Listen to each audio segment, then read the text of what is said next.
and home, I will basically unlock the screen to unlock the phone to the home screen. I have different home screens to that. Music, people, home. Now, so the left ads is for launching my favorite apps. People have tens and tens of apps. Mostly they only use 5 to 10 most frequently every day, right? So the left ad is for launching apps. So for example, I go to the gallery, which is a beautiful new app that we have designed and developed. Yeah, runs super smooth.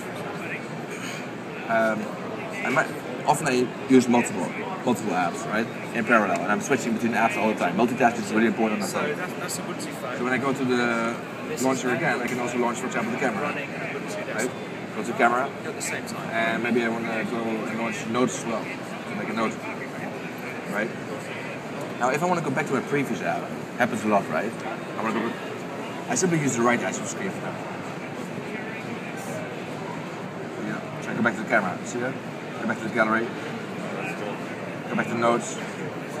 So the left edge allows me to quickly launch an app, and the right edge allows me to quickly go to my previous app. Very easy mechanism to multitask between apps. I can go back now to the gallery.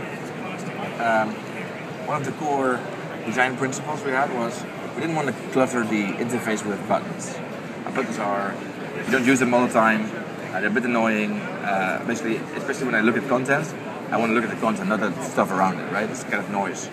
So we basically made sure that the whole screen is optimized for content. There's a header on top. I can, for example, change the view over here. I go back to events. If I start scrolling, the header goes away. So the whole screen is dedicated to content.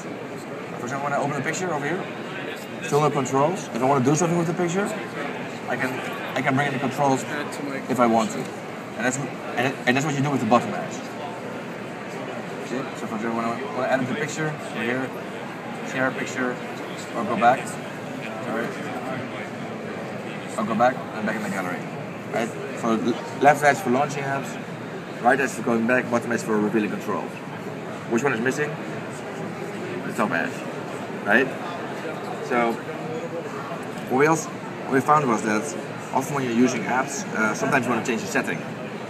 Change the volume, change Wi-Fi, for example. And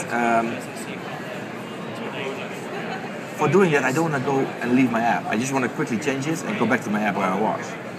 So rather than going back to the home screen, go to a settings menu, find the right setting, it's much easier basically to just find that setting very quickly without leaving the app. And that's what we do with the top edge. So I go to the top edge, for example, do messages, sound, networks, battery, date and time. So for example, the battery, change the brightness of the screen, bring it back up, and I'm back in my app. So it's super fast and a very easy way of accessing my settings. If I now want to go back to my home screen, over here, and I'm back in my home screen. Right, so the edges allow me to navigate very quickly between apps. Now another very cool thing is that Ubuntu is both native apps, like the gallery you've seen that. We also have web apps. So Facebook, for example, over here, is a web app. And what it means is that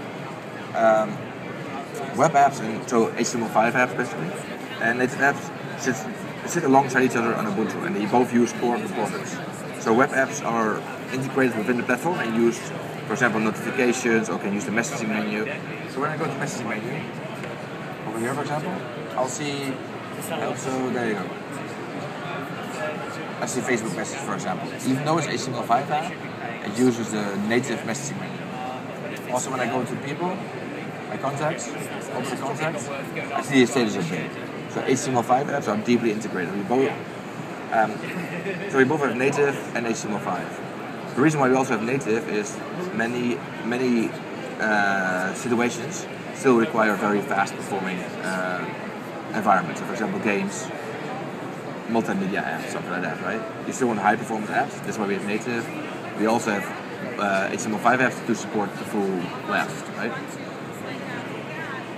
What type of scores are you getting on the HTML5 test? I don't have any numbers now, but